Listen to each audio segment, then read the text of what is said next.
Diversões. O que vai impactar na sua vida agora no Café com Política. No Café com Política de hoje, nosso convidado é o deputado estadual João Vitor Xavier, que é pré-candidato à Prefeitura de Belo Horizonte pelo Cidadania. Deputado, bom dia, bem-vindo mais uma vez aqui à Rádio Super, prazer falar com o senhor. Bom dia, Rodrigo, bom dia, Thalita, bom dia a todos da Rádio Super, prazer enorme falar com vocês. Deputado, a sua pré-candidatura está avançando, o senhor já definiu o nome do seu candidato a vice, que é o empresário Leonardo Bortoleto, que é do DEM. Ontem, a sua pré-candidatura recebeu um apoio de peso, que é do PSB, um partido importante no cenário político, que inclusive representa também um avanço para o seu tempo de TV. Ainda hoje a gente mostrava que o senhor vai ter, inclusive, mais tempo de TV e rádio na propaganda eleitoral gratuita do que o atual prefeito Alexandre Calil. Da mesma forma, o senhor recebeu o apoio de um outro partido que está num espectro político diferente, que é o PSL. Então temos aí partidos que vão da direita à esquerda ou à centro-esquerda na chapa do senhor. Como é que vai ser lidar com essa diversidade de opiniões e de posicionamentos que certamente vai existir? É da diversidade que nós construímos a riqueza, né? O mundo é plural, nós temos pessoas com todas as vertentes. Na cidade de Belo Horizonte, essas vertentes precisam ser escutadas. Eu acho que a nossa coligação ela é uma coligação mais fortemente de centro-direita. Nós temos o PSB, que é um partido que talvez destoe dessa visão de mundo, mas nós respeitamos as diferenças, as divergências. Eu tenho a minha visão própria, pessoal, de mundo, mas o principal, Rodrigo, é respeitar a diferença, ouvir a todos e construir aquilo que for melhor e aquilo que for mais justo. Quanto mais você consegue ouvir e quanto mais você consegue ouvir os diferentes, melhor você vai governar uma cidade. O que não pode continuar acontecendo é termos uma cidade que não escuta ninguém, que não dialoga com as pessoas, que não dialoga com os poderes constituídos, um prefeito que não conversa com o presidente da República, que tem 70% do orçamento, que não dialoga com o governador, que seria tão importante para ajudar a construir soluções, que não dialoga com a Câmara Municipal, com o povo de Belo Horizonte, que praticamente extinguiu a importância das regionais, um projeto que foi muito importante para Belo Horizonte, porque descentralizou o serviço e colocou a população mais próxima da prefeitura. Hoje nós temos uma prefeitura distante do presidente, distante do governador e principalmente distante do povo. Então, acho que essa é uma característica importante que eu tenho, a capacidade de poder ouvir, de compreender os diferentes e de respeitar a posição de todos. Eu acho que isso Belo Horizonte precisa e precisa muito. Deputado, o nome do senhor foi colocado como um dos possíveis nomes mais fortes aí na corrida eleitoral em relação ao prefeito Alexandre Calil. É uma gestão bem avaliada do atual prefeito, mas o nome do senhor seria um nome possível de talvez até levar aí para o segundo turno. Como que o senhor enxerga essa situação? Eu enxergo com muito otimismo. Eu quero lembrar, Thalita, uma situação que aconteceu há 2 anos. Quando nós estávamos na última campanha, todo mundo dizia o seguinte: olha, a Dilma já está eleita, a Dilma é senadora.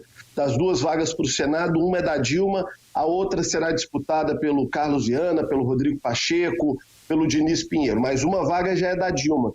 E quando a urna abriu, a realidade era completamente diferente. O atual governador do estado, Romeu Zema, ele tinha uma semana antes da eleição, segundo as pesquisas da época, 8%. Quando abriu a urna uma semana depois, ele tinha 43% e ganhou a eleição com uma força estrondosa das urnas. Então, talvez seja o momento, inclusive, dos institutos de pesquisa poderem repensar os seus métodos, porque a população ela anda muito mais fluida em termos de opinião, de posição, de volatilidade da opinião do que no passado. Isso não é uma crítica aos institutos de pesquisa, isso é apenas uma observação de que a sociedade vem mudando muito rápido. E eu acredito nessa mudança.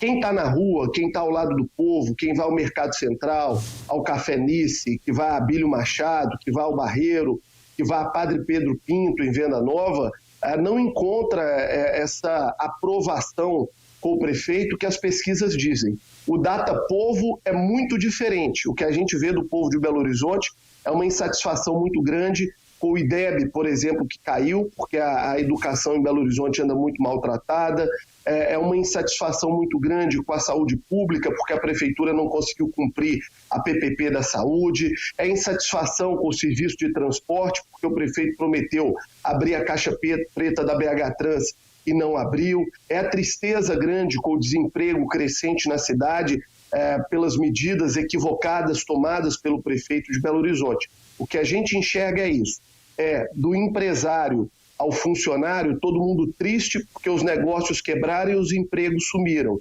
Um serviço público que não funciona, um prefeito que não dialoga, é isso que a gente encontra no dia a dia na rua. E talvez as pesquisas demorem um pouco mais a demonstrar isso, como aconteceu na última eleição. No caso do governador, que tinha apenas 8% de intenção de voto uma semana antes da eleição, e da Dilma Rousseff, que era tido como senador eleito e, para a felicidade dos mineiros, ficou em 4º lugar.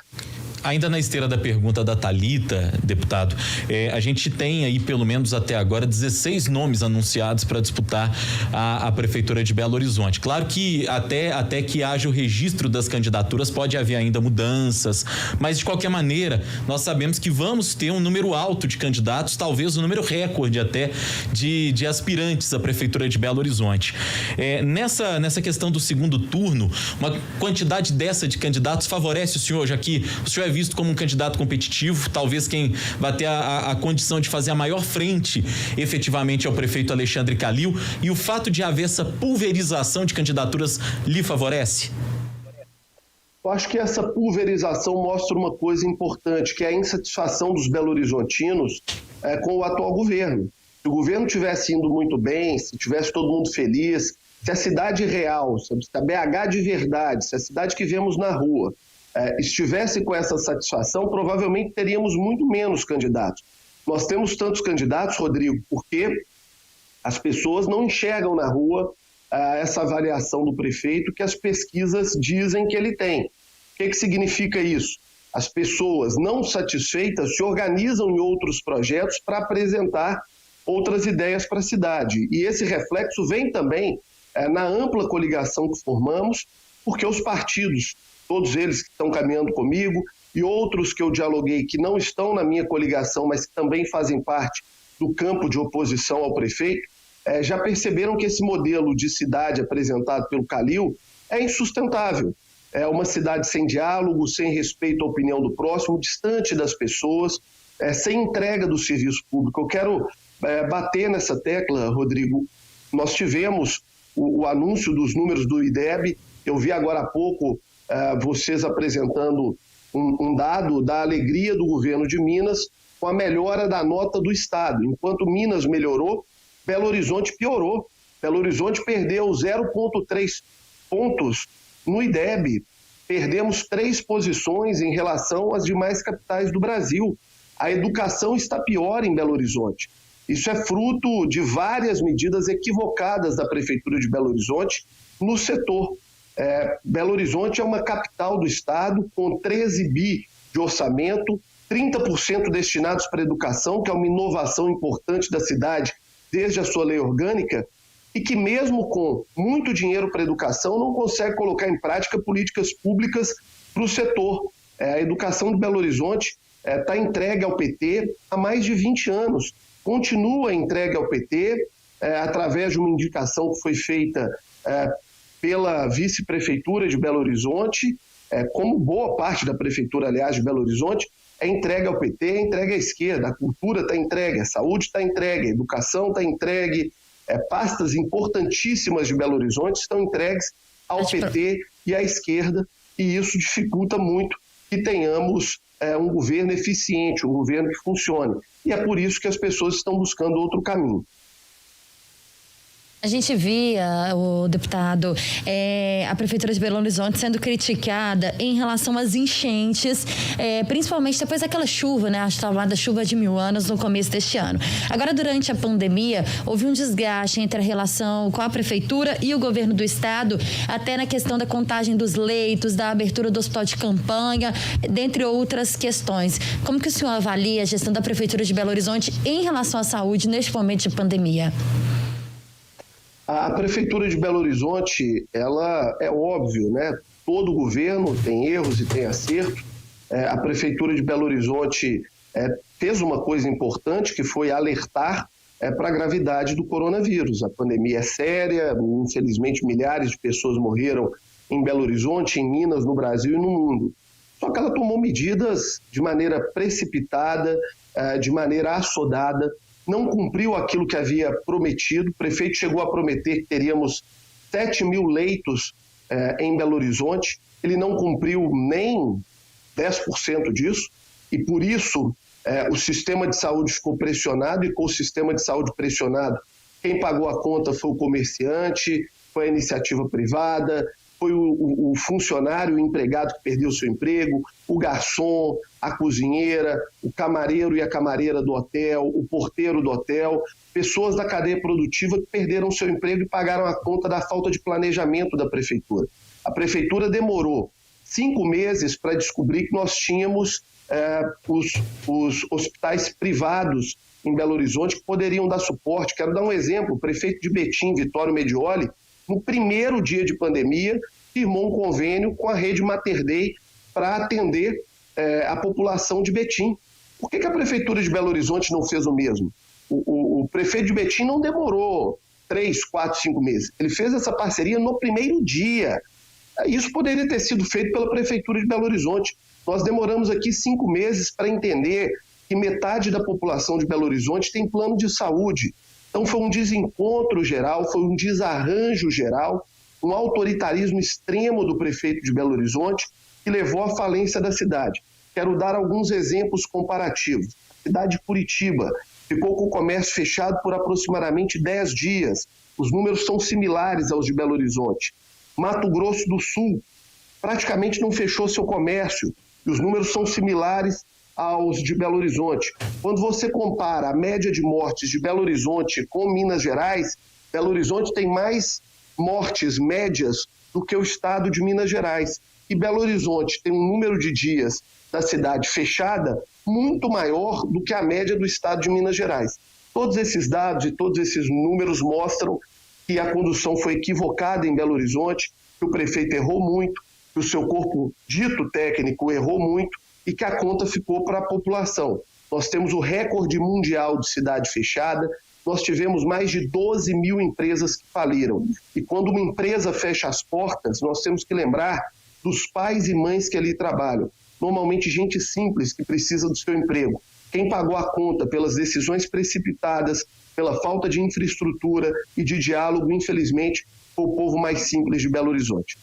Hora do bate-pronto. No Café com Política, hora do bate-pronto. São perguntas objetivas, respostas objetivas. O senhor já conhece o quadro, combinado, deputado? Combinado, vamos lá.